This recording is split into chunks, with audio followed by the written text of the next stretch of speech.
Relaxa, relaxa. Opa! Foi bom, né, Gabriela?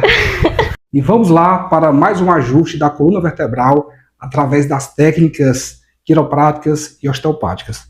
Hoje eu estou aqui com minha parceira Gabriela. Ela tem muita queixa na região cervical, torácica, lombar, na região pélvica devido a uma endometriose. Vamos lá, pessoal, vamos para os ajustes sem mais delongas. Gabriela, relaxa um pouquinho o pescoço aqui. Tá vendo, Gabriela? Hoje também aqui, tá cervical? Tá. Onde não dói, né, Gabriela? Quando não dói. Vamos lá, relaxa o pescoço. Relaxa, relaxa, relaxa. Opa! Foi bom, né, Gabriela? Solta.